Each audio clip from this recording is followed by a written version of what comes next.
क्या हो गया? यहाँ पे सर वार्निंग क्रिएट कर रहा है जब रन हो जाता है प्रोग्राम, लेकिन सर हाँ, ये चीज अभी हम बताए थे ना, अब बताया नहीं है आपको।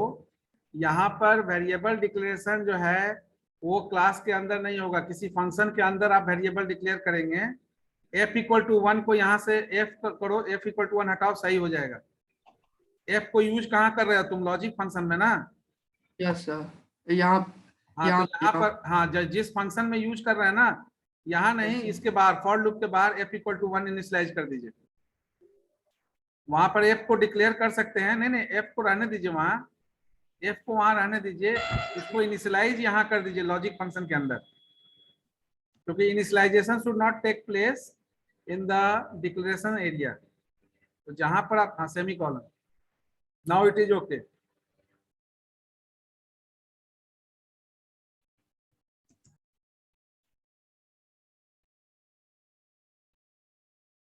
Yes sir, this is working right now. ये चीज हम लोग डिस्कस जब क्लास करेंगे तब उसको, अब हम केवल आपको ओवरव्यू दिए थे क्लास का कि आप यूज यस करना सर। चाहेंगे अगर, तो सारे सी प्रोग्राम को क्लास में यूज कर सकते हैं। एडिशनल फीचर जैसे जैसे हम लोग डिस्कस करेंगे वैसे वैसे आप उसमें इंक्लूड करते चले जाएंगे। Now there is no problem. Don't try to initialize the particular variable in declaration section. तो सी प्लस प्लस में ये आपका प्रोविजन प्रिविलेज नहीं सेट है कि आप डिक्लेरेशन एरिया में उसको इनिशियलाइज करें। तो इस initialisation should take place in the block और in the function in which you are utilising that variable. तो लॉजिक फंक्शन के अंदर इस वेरिएबल को यूटिलाइज कर रहे हैं आप फैक्टोरियल निकालने के लिए, तो you Yes, should declare or initialize the particular variable in this particular section. आप डिक्लेरेशन इसमें कर सकते हैं, डिक्लेरेशन आप वहां पर कर सकते हैं, लेकिन इनिशियलाइजेशन जो है वहां नहीं कर सकते। बस that is the sir particular.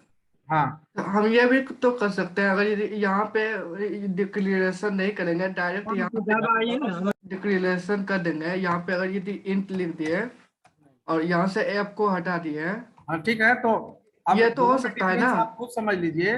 दोनों में डिफरेंस ये है कि अब ये ऐप जो है वो लॉजिक फंक्शन का पार्ट हो गया, पब्लिक एरिया में आ गया। और अगर ऐप सर को यहाँ रखते हैं तो वो प्राइवेट मेंबर होते हुए एक्सेस हो रहा था, ठीक है ना। तो f yes equal to sir 1 यहाँ इनिशियलाइज करने से जो है वो आपका ये f जो डेटा है वो पब्लिकली एक्सेसिबल हो गया, ठीक है ना, क्योंकि आपने डिक्लेयर पब्लिक एरिया में कर दिया उसको, क्योंकि लॉजिक फंक्शन आपका पब्लिक एक्सेस स्क्वायर के अंदर डिक्लेयर किया हुआ है। समझ में आ रहा यस है ना? Sir yes sir yes sir. That is the difference occur here. So now this f becomes your public member, public data member in place of private data member. So this f is not hidden. f जो है अब आप direct f को भी use कर पाएंगे। f को भी आप जैसे अब नीचे लिखो, नीचे आओ, डिफरेंस समझ में आए तो नीचे आओ, मेन सेक्शन में जाओ और यहाँ पर तुम लिखो नीचे में एक लाइन और जोड़ो, object dot A, object dot F, object dot F, F just mention F is equal yes to sir कुछ भी वैल्यू डाल दो, स्टैटिक 2, और इसको डिस्प्ले करा दो। इसी को ऑब्जेक्ट डॉट एफ को डिस्प्ले करा दीजिए, या इसके पहले सी आउट करके कर सकते हैं, लेकिन हाँ सी आउट आप लिखिए। Now check what is the outcome. Not don't directly object dot obj dot f लिखिए। obj dot f में आप 2 स्टोर किए ना, तो यहाँ C out yes sir. obj dot f। और बीजे डॉट एफ। हाँ, वो ठीक था, ठीक था, ठीक था। obj dot f। Now execute your program। F sir यहाँ फंक्शन भी लगाएंगे नहीं, हम ये। फंक्शन नहीं, नहीं, f is variable, it is not member variable. Yes sir.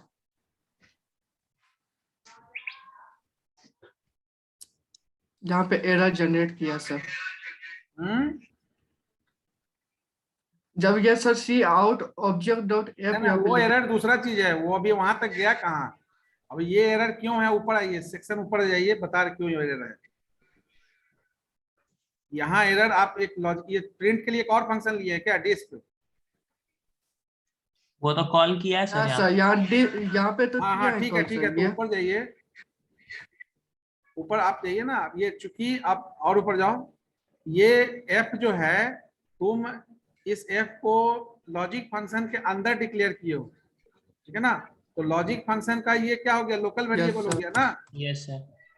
ये भी एक डिफरेंसेस है। तो इसको, इस एफ को आप या तो इस फैक्टोरियल को भी उसी में प्रिंट कर दीजिएगा।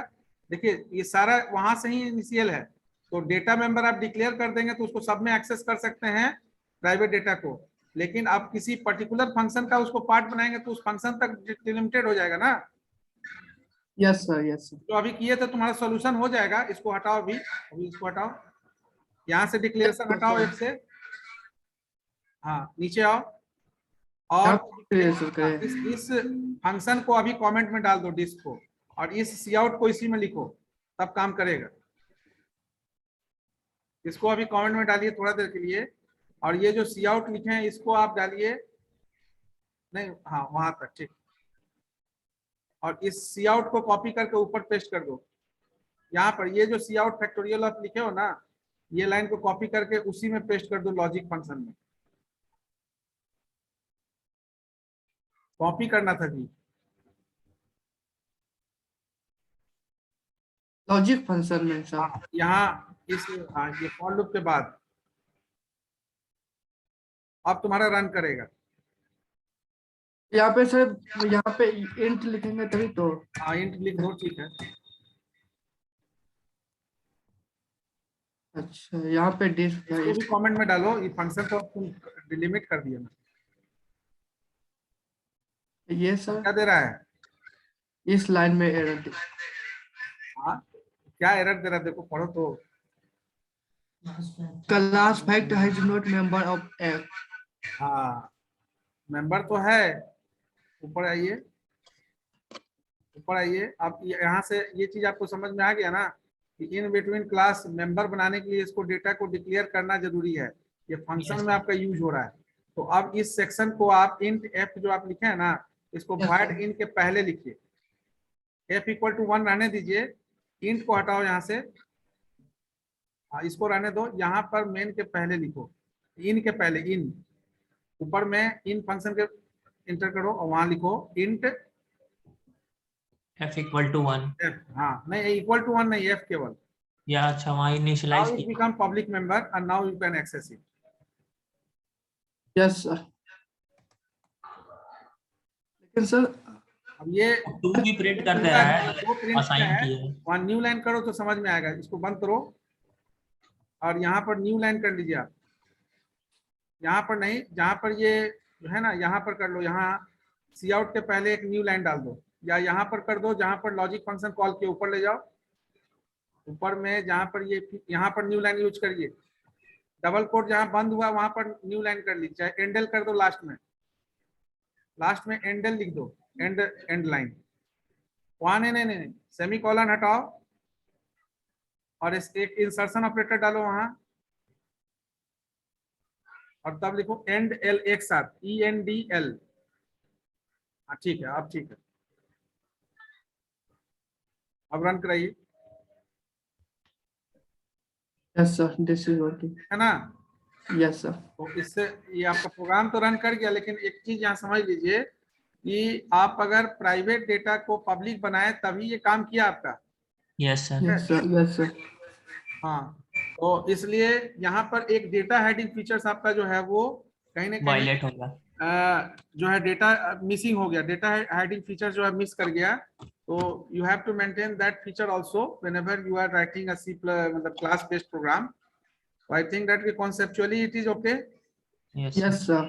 सर, एक आध प्रोग्राम बना के दिखा दीजिएगा ना सर, मतलब प्रोग्राम बना के दिखा दीजिएगा सर इसी तरीके का जिसमें कॉन्सेप्ट को ठीक है, इसको स्टॉप करो।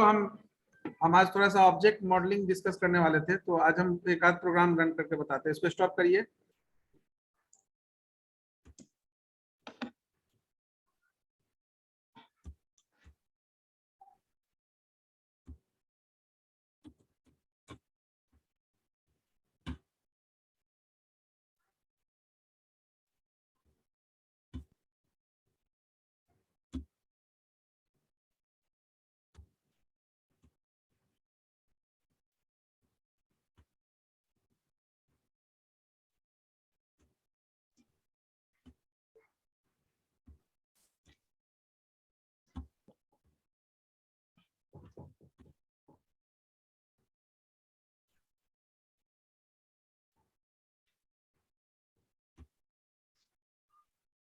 तो सबसे पहले जो हम लोग लास्ट क्लास डिस्कस किए थे, तो hash include IO stream. IO stream यहाँ पर लेते हैं, हेडर फाइल में डॉट एच एक्सटेंशन यहाँ नहीं लगता है। दूसरा, हेडर फाइल जैसे वहां पर इंक्लूड करते थे स्टूडियो डॉट एच, क्योंकि प्रिंटफ स्कैनफ यूज करते थे, यहाँ पर आपका आईओ स्ट्रीम क्लास का दो ऑब्जेक्ट सी आउट और सी इन यूज होगा। तो सी आउट और C in is not a function, it is object of IO stream class. तो before using C out and C in object, we just include as a preprocessor directive IOStream class। तो IOStream class include कर दिए, पहला line. दूसरा, अगर आपको किसी other function का बिल्ट इन फंक्शन का जरूरत है जिसके लिए हेडर फाइल इंक्लूजन करना है, तो जैसे सी में करते थे उसी तरह से यहाँ पर भी हेडर फाइल math.h, ठीक है ना, string.h स्ट्रिंग हैंडलिंग फंक्शन करना है, तो वो सारा चीज आप यहाँ पर भी इंक्लूड करेंगे। ठीक है, उसके बाद इसमें तो हमको लगता है नेम स्पेस का जरूरत नहीं पड़ता होगा, पड़ता है? पढ़ता यस सर।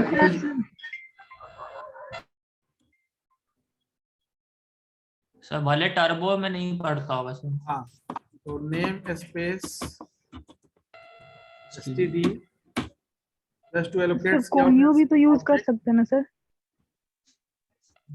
यहाँ जरूरत नहीं है सर। यहाँ जरूरत अब नहीं लास्ट है। क्लास जो हम लोग डिस्कस किए थे वहां पर ये कॉन्सेप्ट आपका क्लियर है। देख, कोई भी चाहे जावा में प्रोग्राम लिखिए चाहे सी प्लस प्लस में लिखिए, ये कॉन्सेप्ट आपका जरूरी है कि क्लास डायग्राम आपको बनाने आना चाहिए। ठीक है ना, क्लास डायग्राम आप अगर बना लिए तो आधा काम हो गया। सपोज आपको कोई भी ऑब्जेक्टिव है, सपोज अगर फैक्टोरियल निकालना है, या आप दूसरा कोई ऑब्जेक्टिव ले लेते हैं, फैक्टोरियल एरिया ऑफ ट्रायंगल निकालना है, या एरिया ऑफ कोई दूसरा प्रोग्राम, कोई और प्रोग्राम बोलो जी फैक्टोरियल के अलावा। Palindrome sir. खतरनाक नहीं बोल दिए, palindrome. Time sir. Number sir, number या स्ट्रिंग, ठीक है ना। तो अब यहाँ जैसे ही आपको ये ऑब्जेक्टिव मिलता है, तो इस ऑब्जेक्टिव के बेस से आपके पास ये कंडीशन आपके पास आ जाना चाहिए कि आपका क्लास डायग्राम कैसा दिखेगा।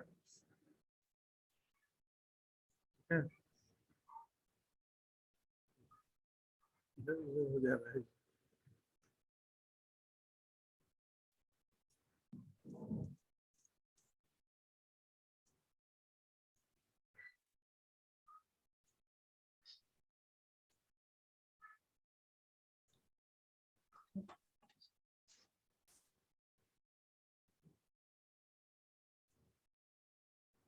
सबसे पहले जावा या किसी में प्रोग्रामिंग करिएगा, पहले ये क्लास डायग्राम बनाना, इसी को हम लोग जो पहला जो पीडीएफ शेयर किए हैं उसमें पहला चैप्टर आप जरूर पढ़िएगा ध्यान से। पहला चैप्टर पढ़ने से ये क्लास डायग्राम का कॉन्सेप्ट आपको, class diagram, instance, object diagram, ये सब कॉन्सेप्ट आ जाएगा।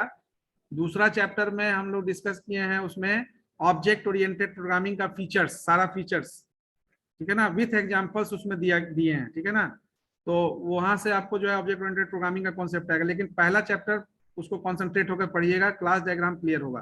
तो अगर हमको कोई प्रोग्राम पैलिंड्रोम बनाना है तो कोई नेम एक सजेस्ट कर देंगे, पैलिंड्रोम या जो भी पर्टिकुलर नाम, ठीक है ना। तो ये आपका हो जाएगा क्लास नेम।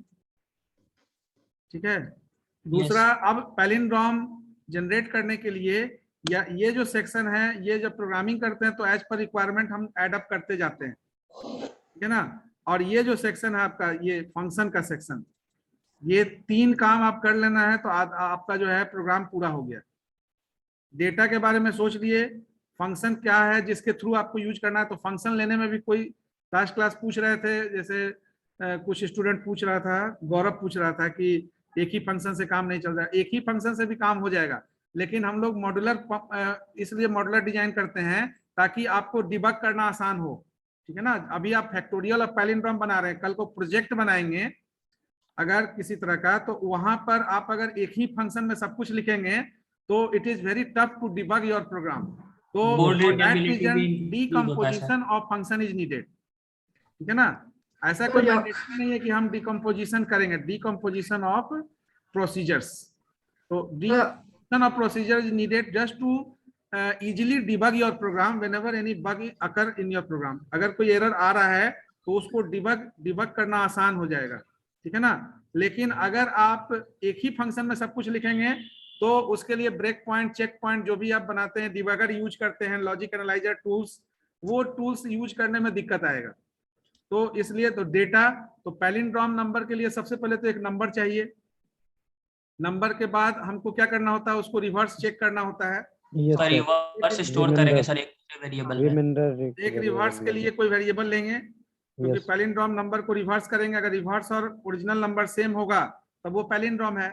तो एक नंबर लिए, रिवर्स लिए, फिर उसका डिजिट निकालने के लिए कोई वेरिएबल, सम रिवर्स करने के लिए निकालेंगे तो डिजिट के लिए एक सपोज डी ले लिए, ठीक है। और तो इनिशियली हम लोग इतना लेते हैं। तो लॉन्ग, इसका डेटा टाइप बड़ा लीजिएगा आप, long integer N rev and D. ये हमारा डेटा हो गया कंसीडरेशन। आगे आप इसमें जोड़ घटाव कर सकते हैं। दूसरा फंक्शन, अब इसमें फंक्शन जो लेंगे वॉइड इनपुट, ठीक है ना, इन टेक कुछ भी ले सकते हैं।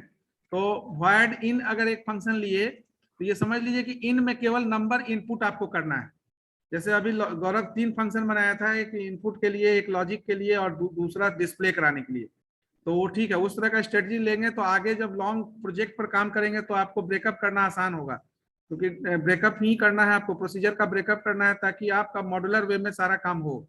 तो इन फंक्शन में भी सारा लॉजिक लिख सकते हैं। क्या करना है आपको, जो लॉजिक आप जनरल प्रोग्राम में लिख रहे हैं तो उसको कट करके पेस्ट कर देना है इन फंक्शन के अंदर, और ज्यादा कुछ नहीं करना है। तो वॉइड इन फंक्शन लिखे और एक फंक्शन और इसमें सपोज डाल देते हैं सो। तो सो एक फंक्शन लेते हैं जो रिजल्ट को डिस्प्ले कराने के लिए, और इन लेते हैं जिसमें, अब अगर चाहो तो इसमें और भी दिख सकते, जैसे गौरव ने एक इंट्रोड्यूस किया लॉजिक, तो लॉजिक टाइप का उस तरह का कोई जिसमें आप एक्चुअल रिवर्स करेंगे, और तीसरा एक फंक्शन जिसमें आप चेक करेंगे कि वो पैलिंड्रोम है कि नहीं। तो आप ऐसा भी कर सकते हैं, इन लॉजिक चेक, ठीक है ना। तो इन लॉजिक में आपका रिवर्स करके निकाल के रख देंगे, और चेक में आप चेक करेंगे कि ओरिजिनल नंबर और रिवर्स नंबर दोनों सेम है या नहीं। तो ये आपका हो गया क्लास डायग्राम। अब इस ये क्लास डायग्राम वेरी करेगा, ठीक है ना, ये वेरी करेगा, वेरी पर्सन टू पर्सन। ये स्टैटिक, ये फिक्स नहीं होगा, क्योंकि हो सकता है विनायक 3 फंक्शन के बारे में सोच रहा हो तो गौरव 4 के बारे में सोच सकता है, अगला कोई 5 के बारे में सोच सकता है, और ज्यादा ब्रेकअप कर सकता है। वो डिपेंड करता है कि आपका वर्क क्या है, आपका ऑब्जेक्टिव क्या आपको है, जिस ऑब्जेक्टिव पर आपको वर्कआउट करना है। अब ये एक बार बन गया तो ये क्लास डायग्राम से ये कॉन्सेप्ट तो आपका क्लियर हो गया कि क्लास में का नाम हमारा पैलिंड्रोम होगा, ठीक है। क्लास में हमारा डेटा ये हो गया, तो डेटा हम, हाँ बोलिए सर। डायग्राम तो हम लोग ऐसे ही बनाएंगे, डायग्राम तो ऐसे ही बनेगा, सिर्फ फंक्शन। ये आपका डिटेल डायग्राम हो गया क्लास डायग्राम का। इसका शॉर्ट डायग्राम क्या है, रेक्टेंगुलर बॉक्स यूज किया जाता है। रेक्टेंगुलर बॉक्स में अगर हम क्लास का नाम लिख दें तो ये क्लास डायग्राम हो गया। तो ये शॉर्ट हुआ, ये आपका brief intro of class diagram, ठीक है ना। ये ब्रीफ हुआ, केवल क्लास का नाम पता चल रहा है पैलिंड्रोम, और इसी को 2 सेक्शन और दिखा देंगे तो ये डिटेल हो जाएगा। तो 2 सेक्शन में, एक सेक्शन डेटा का और एक सेक्शन फंक्शन का। Is it okay? Yes sir. अब यहाँ पे हाँ, इसके बाद डेटा मेंबर जो है उसको डेटा मेंबर में क्लास में रखना है। फंक्शन को आपको पता है कि पब्लिक एक्सेस फायर के अंदर रखना है। क्यों रखना है? क्योंकि आप इसी फंक्शन के थ्रू अपने डेटा मेंबर को, क्लास के डेटा मेंबर को बाहर में, क्लास के बाहर एक्सेस करना चाहेंगे। तो ये 2 फंक्शन जो है, इसका बॉडी जो भी होगा, आपका बॉडी यहाँ लिखेंगे इसके अंदर। तो ये आपका क्लास बन गया। अब जब क्लास बन गया तो इसका मेन क्या होगा, मेन में इस क्लास का ऑब्जेक्ट, तो क्लास जो नाम है वही डेटा टाइप यूज होता है। तो पैलिंड्रोम अगर ले रहे हैं तो PQRP नाम का कोई एक ऑब्जेक्ट ले लेंगे। इस P से ही हम इसके मेंबर फंक्शन को एक्सेस कर पाएंगे, ठीक है ना। बस इतना ही चीज आपको करना होता है अगर सिंपल एक क्लास बना रहे हैं तो। सर यहाँ पे जो क्लास डायग्राम बनाया है जिसमें कि हम void in और void show लिया है, तो ये फंक्शनल मॉडल इसको कहेंगे सर? नहीं, ये क्लास ऑब्जेक्ट मॉडल का पार्ट होता है। अब जब उसको पढ़ोगे तो देखोगे ऑब्जेक्ट मॉडल, डायनेमिक मॉडल और functional model. Yes sir, 3 object model model है। Gives you the static structure, right now it is static. जब तक कोई इस पर फंक्शनल, जब तक ऑब्जेक्ट नहीं बनाएंगे इस क्लास का, तब तक ये फंक्शनल नहीं बनेगा। आपका बोल दिए कि बीसीए थर्ड ईयर का रूटीन लगा दिए, बीसीए थर्ड ईयर में कोई बच्चा ही नहीं है, स्टूडेंट ही नहीं है, तो उसका क्लास किसको पढ़ाया जाएगा? ठीक है ना। तो क्लास केवल आपको स्टैटिक स्ट्रक्चर दे रहा है। This is the part of object model, this is not part of dynamic और फंक्शनल मॉडल। फंक्शनल मॉडल और डायनेमिक तब होगा ना जब इस क्लास का एक ऑब्जेक्ट हम ले लेंगे और उस ऑब्जेक्ट से उसका डेटा मेंबर एक्सेस करेंगे। Yes sir. ठीक है, तो अब इसके बेसिस पर सिंपली जो वहां चीज आप डायग्राम बनाए, हर प्रोग्राम का क्लास का आप, इसलिए हम वो फर्स्ट चैप्टर ऐड किए हैं। हाँ बोलिए शंकर।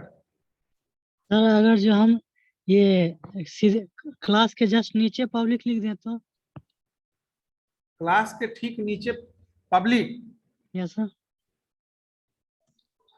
तो देखो अभी अभी देखो, क्लास पैलिंड्रोम,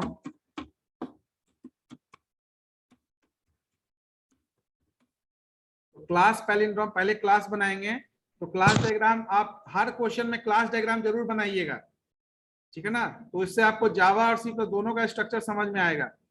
तो क्लास पैलिंड्रोम में हमने डेटा टाइप अभी लिया एफ और बी, आगे इसको एज पर रिक्वायरमेंट हम लोग चेंज करेंगे।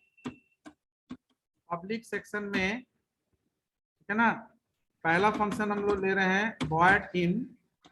अब फंक्शन को अभी इनसाइड क्लास नहीं डिफाइन करेंगे। जनरली हमको रिवर्स करने के लिए पहले नंबर एंट्री करना होगा। नंबर एंट्री करने के लिए inter any number sir. Sir कोई भी स्ट्रिंग डालेंगे, इंटर एनी नंबर। अब एनी नंबर में इसलिए कर रहे हैं कि इसको लॉन्ग इंट या डबल भी ले सकते हैं आप। एनी नंबर में कोई बड़ा नंबर ले लेगा तो फिर गड़बड़ हो जाएगा, तो इसलिए Yes, sir. इंटीजर तो लेना ही नहीं है, इसको डबल ले सकते हैं, लॉन्ग इंटीजर तक चलेगा, डबल भी ले सकते हैं इसको। Sir Dev C plus plus में लॉन्ग इंट और इंट का साइज तो सेम ही होता है सर, 4 बाइट। तो यहाँ पे इंट हाँ, इंट आपका जो है वो 4 बाइट का होता है, लॉन्ग इंट 8 बाइट का होता है। सर, लेकिन साइज चेक किए तो मतलब कि उतना जितना इंट में साइज ले सकते हैं उतना ही लॉन्ग इंट में ले सकते हैं Dev C plus plus compiler में। एक मिनट रुको,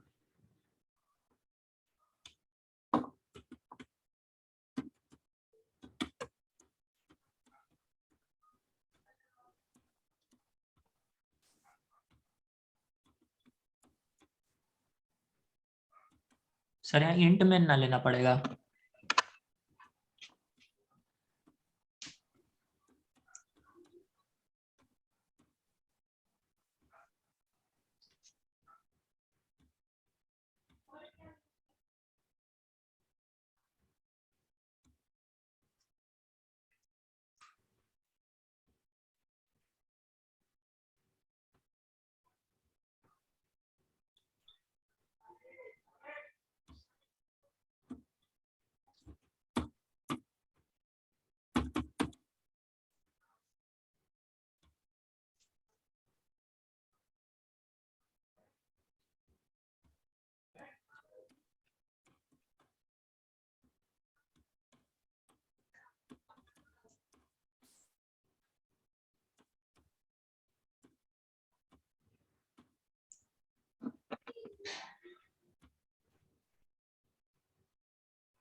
चार बाइट।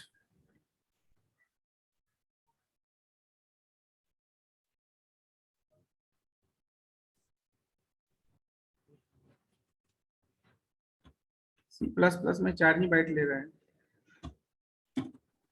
8 बाइट का डबल होता है सर इसमें।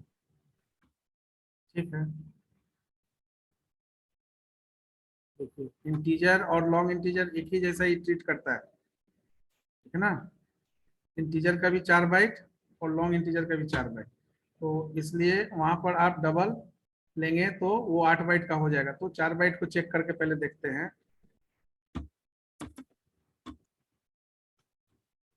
ठीक है, तो enter any number,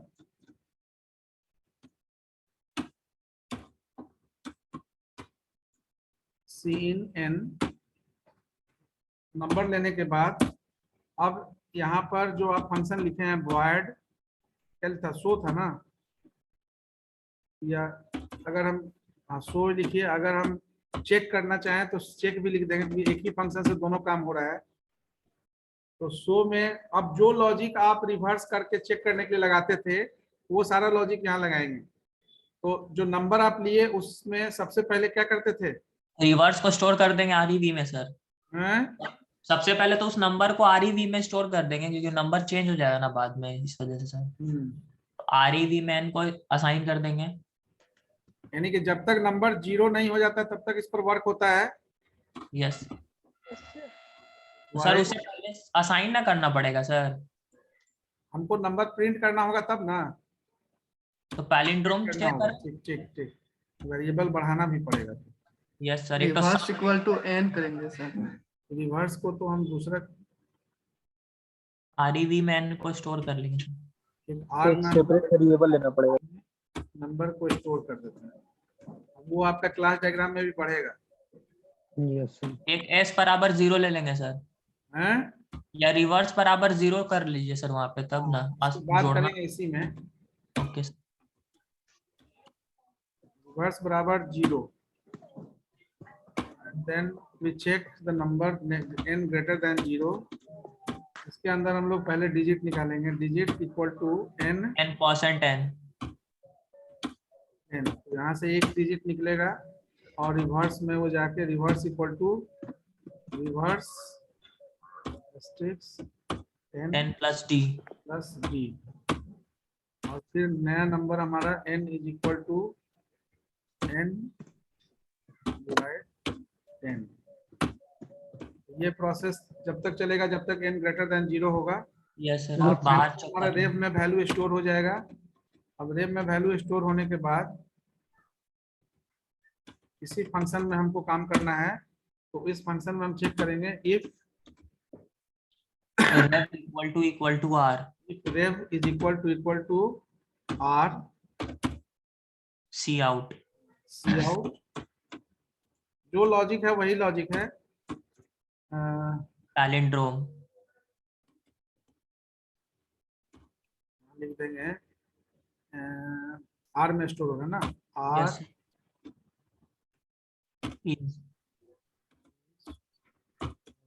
is a palindrome number।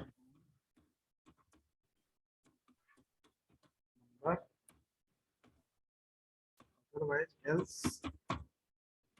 Semicolon छूट गया सर वहाँ।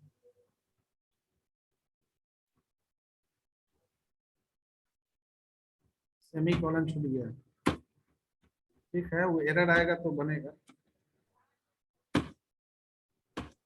है ना। आर इज नॉट अ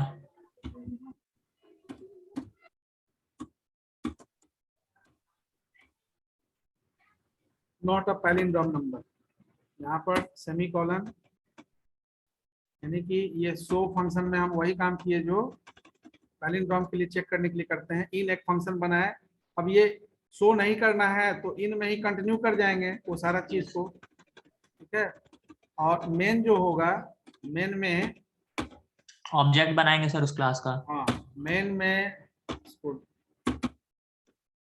इसका ऑब्जेक्ट बनाएंगे। पैलिंड्रोम का पी कैपिटल है क्या? नहीं सर,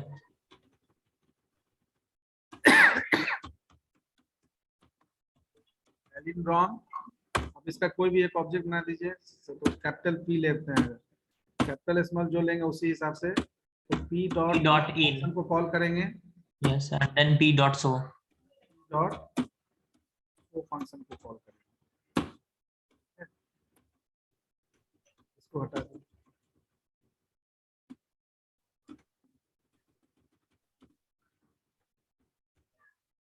क्यूट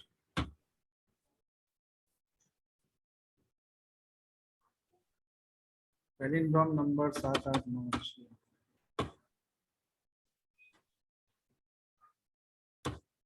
पैलिंड्रोम नंबर नहीं है, इसको थोड़ा सा एक गैप कर दीजिए, tab yes sir slash T, t ऊपर में भी करना पड़ेगा सर। कोई पैलिंड्रोम नंबर बोलिए। 1 to 1। गैप कहीं नहीं लिए। सर उसको एल्स वाले पार्ट में सिर्फ दिए थे सर, इस वजह से। अच्छा, इफ वाले में सर बैकस्लैश टी नहीं दिए। पैलिंड्रोम करवा दिए। 1 to 1 ज्यादा ही गैप हो गया, ठीक है। अब यहाँ पर क्या है कि वो जो गैप क्रिएट हुआ उसके लिए आगे हम लोग मैनिपुलेटर डिस्कस करेंगे। वहाँ सी में क्या था कि हम परसेंटेज 2D 3D करके गैप क्रिएट करते थे। यहाँ पर परसेंटेज यानी कन्वर्शन स्क्वायर का तो अब है नहीं, तो सिर्फ सर वहाँ स्पेस दे देंगे तो हो जाएगा। हाँ ये भी सही है, स्पेस 2 स्पेस दे देंगे या 1 स्पेस दे देंगे। एक स्पेस भी सफिशिएंट है सर। इसको देखिए,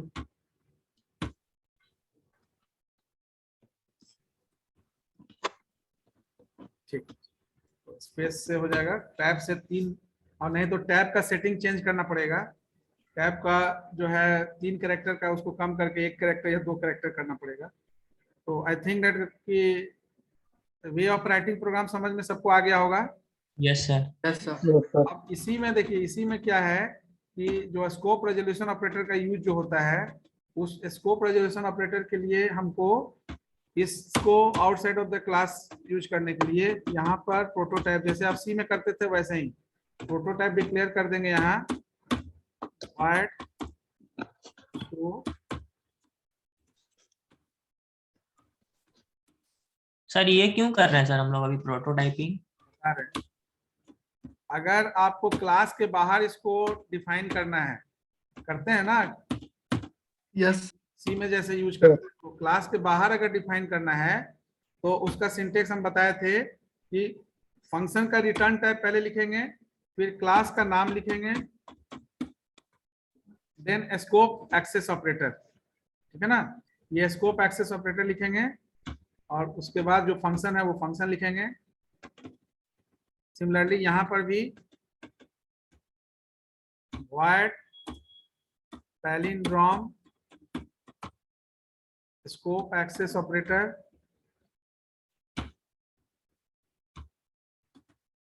ठीक है ना। अब यहाँ पर ये आउटसाइड ऑफ फंक्शन क्लास हो गया, ये चीज हट जाएगा,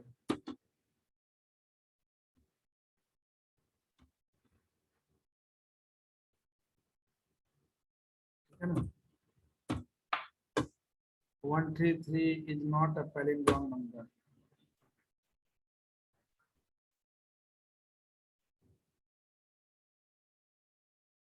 यहाँ से भी आप रन कर सकते हैं, ये शॉर्टकट है, यूज करिए होंगे। तो 1221 कीजिए पैलिंड्रोम नंबर। सर एक बार ऊपर से स्क्रॉल कर दीजिए सर, एक बार स्क्रीन क्या? शॉट। सर ऊपर से एक बार स्क्रॉल कर दीजिएगा, स्क्रीनशॉट ले लेंगे सर। ये सब इस तरह का सारा प्रोग्राम हम उस पीडीएफ में डाले हुए हैं। Okay sir. सर यहाँ पे बट जैसे अगर हम फंक्शन को बाहर ही बना दे रहे हैं देन सर क्लास का मतलब क्या हुआ? क्लास में तो सर हम प्रॉपर्टीज एंड बिहेवियर्स को एक मतलब लॉजिकल यूनिट में कंबाइन करने का काम करते हैं, बट यहाँ पे सर हम आपका जो फंक्शन नहीं, यहाँ पर इस कंपाइलर में ये आपके पास प्रोविजन है कि आप क्लास के फंक्शन को इनसाइड क्लास और आउटसाइड क्लास दोनों तरह से डिफाइन कर सकते हैं, है ना। तो बाहर डिफाइन करने से ऐसा थोड़ा है कि क्लास में तो उसको प्रोटोटाइप डिक्लेयर कर ही रहे हैं, बाहर में डिफिनीशन दे रहे हैं ना केवल। Yes sir. बाकी तो प्रोटोटाइप डिक्लेयर कर ही रहे हैं, ऐसा नहीं है फंक्शन को हटा ही दिए क्लास से, क्लास में तो है हम। Yes sir, yes sir. मतलब बस उसको बाहर बना के कॉल कर ले रहे हैं सर उसको, उसी पर्टिकुलर। बिल्कुल। अब देखो किसी भी तरह का कोई भी प्रॉब्लम अगर आपको मिलता है, पैलिंड्रोम लिए, फैक्टोरियल लिए, तो सबसे पहले ये चीज आप कंसीडर अगर कर लेते हैं, यानी क्लास का जो प्रॉपर्टीज आप सेट टू राइट, तो जस्ट डू इट, प्रैक्टिस करिए इसको। जितना भी आपका जो प्रोग्राम है जो क्लास मोड में, सी मोड में लिख सकते हैं, वो सारे प्रोग्राम क्लास मोड में भी लिखेंगे।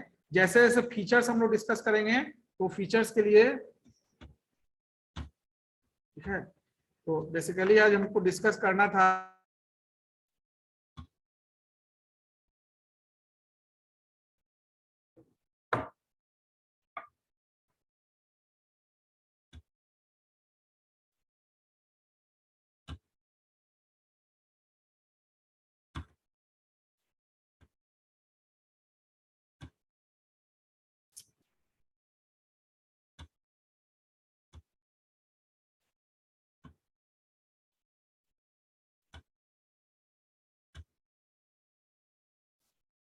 स्क्रीन दिख रहा है?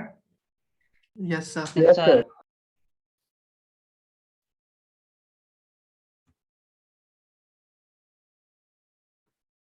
बेसिकली ऑब्जेक्ट दो तरह से हम लोग ऑब्जेक्ट रिप्रेजेंट करते हैं। एक आपका जो स्टैंडर्ड है ये आपका ट्रेडिशनल मॉडल है OMT, और nowadays we are using UML, ठीक है ना।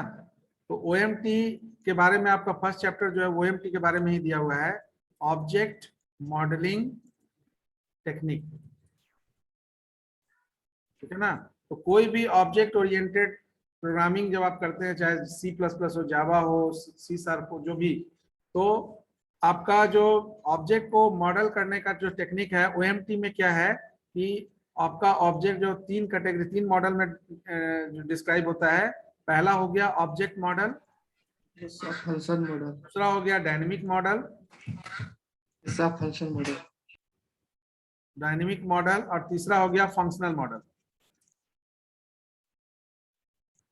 ठीक है ना। तो object model basically static structure, जो क्लास डायग्राम की बात हो रही है वो आपका ऑब्जेक्ट मॉडल का पार्ट है। जैसे फैन, कोई भी ऑब्जेक्ट देख लीजिए, फैन, बल्ब, ये सब आपका स्टैटिक स्ट्रक्चर है। कब तक? जब तक कि फैन में कोई इवेंट नहीं लगाते हैं, स्विच ऑन और ऑफ नहीं करेंगे, तब तक फैन या बल्ब कोई ऑन और ऑफ नहीं होगा। तो वो जो इवेंट ऑर्गेनाइज करते हैं, that is the dynamic model part, जो विजुअल बेसिक में आप पढ़ रहे होंगे, इवेंट हैंडलिंग प्रोग्राम। Yes, तो visual basic is the object based language है। तो ऑब्जेक्ट बेस्ड में डायनेमिक मॉडल क्या हो गया? whenever you have a control over the structure, ठीक है ना। तो स्विच ऑन और ऑफ क्या है? That is the controlling part. Bike पर आप बाइक खड़ी है तो क्या हुआ? स्टैटिक स्ट्रक्चर है। लेकिन बाइक में जब आप सेल्फ देते हैं, स्टार्ट हो गया, इग्निट हो गया, इसका मतलब now you have a control, you gain control over that structure. तो control structure is the part of dynamic model. And जब आप कंट्रोल करेंगे, मूवमेंट होगा, इवेंट चेंज करेगा, स्टेट को चेंज करेगा, तो फंक्शनल मॉडल, यानी कि जब आपका बाइक दौड़ने लगेगा तो फ्यूल कंबशन होगा, मीटर कवरेज होगा, डिस्टेंस कवर होगा, तो फंक्शनल मॉडल का पार्ट हो जाएगा। Functional model is what? That is the computational structure. तो कोई भी ऑब्जेक्ट ओरिएंटेड प्रोग्रामिंग आप करेंगे, उस ऑब्जेक्ट ओरिएंटेड प्रोग्रामिंग में first of all you have to decide the object, that is the static structure, then you have to think about how you gain control over that object। तो objective जो होता है उसके basis पर आप object का जो है कंट्रोल, डेटा टाइप, फंक्शन, ये सारा चीज देखते हैं। और जब आप ये चीज किसी ऑब्जेक्ट को, उस क्लास के लिए किसी ऑब्जेक्ट को जब लेकर उस पर उसको इंप्लीमेंट करते हैं, then it become the computational. यानी BCA थर्ड ईयर आपका जो है ये क्लास का नाम ये स्टैटिक होगा। कब? इसमें जैसे ही आपका स्टूडेंट इंसर्शन शुरू होगा, तो student insertion is the part of control structure. जब स्टूडेंट इंसर्ट होते होते इसमें 100 स्टूडेंट इंसर्ट हो जाएंगे, that become the computational part. Now there is a provision to analyse और डिफरेंशिएट 100 स्टूडेंट्स। 100 स्टूडेंट के बीच में आप डिफरेंशिएशन एस्टेब्लिश कर सकते हैं, उनका मार्क्स स्टेटस चेक कर सकते हैं, उनका क्वालिटी जो है चेक कर सकते हैं, इंटेलिजेंस चेक कर सकते हैं। ये सारा कंप्यूटेशनल पार्ट तब होगा जब ये 100 लोग आ जाएंगे। ये 100 लोग तभी आएंगे जब ये BCA थर्ड ईयर नाम का एक कोई सेशन कोर्स बनेगा, और जब ये बन जाएगा तब। तो इसलिए जो भी क्लास डायग्राम है सब all are the part of object model. Class diagram, object diagram, instance diagram. जैसे अब इसी क्लास में, जैसे अभी लिखे स्टूडेंट क्लास है, तो स्टूडेंट क्लास में हमने वहां पर लिया था ID और नेम, और यहाँ कुछ फंक्शन लिए, सपोज करो इन। अब इसी क्लास का अगर हम ऑब्जेक्ट की बात करें, इंस्टेंस डायग्राम की, तो ऑब्जेक्ट को सबसे पहले तो इसको ब्रैकेट में अगर पैरेंथेसिस में डालोगे तो ये ऑब्जेक्ट मॉडल हो गया, इंस्टेंस। तो ऑब्जेक्ट मॉडल में अब क्या बताएंगे कि इस ऑब्जेक्ट मॉडल में यहाँ पर जैसे 6739 कोई ID है स्टूडेंट का, और उसका नाम है विनायक गुप्ता, ठीक है। तो ये क्या हो गया? This is the particular object of class student. तो ये एक ऑब्जेक्ट हुआ, ऐसा बहुत सारा ऑब्जेक्ट हो सकता है ना, array of objects, array of objects. तो ये आपका जैसे ही पैरेंथेसिस में डाले तो ये आपका इंस्टेंस डायग्राम बन गया। इस क्लास का ये इंस्टेंस डायग्राम है।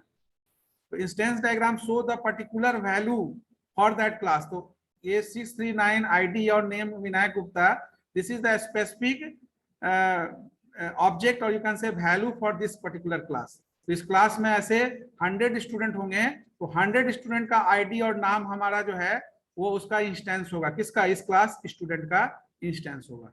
Is it okay? तो you just go through the chapter 1 जो दिए हैं पीडीएफ में, उस चैप्टर 1 को पहले ध्यान से पढ़िए, क्योंकि नेक्स्ट आज हमको इसी को डिस्कस करना था, बट हम इसको नेक्स्ट क्लास में डिस्कस करेंगे। आप एक बार पढ़ के आइएगा तो डिस्कशन समझ में आएगा, क्योंकि जब तक क्लास का कॉन्सेप्ट क्लियर होगा नहीं तब तक आप वेरियस मेजर्स ऑफ क्लास चाहे जावा पढ़ें चाहे C++ वहां पर नहीं हो पाएगा। तो I think that little bit class concept is clear to you, and once we discuss the object oriented programming features it is very much clear to you. ठीक है ना? Thank you sir.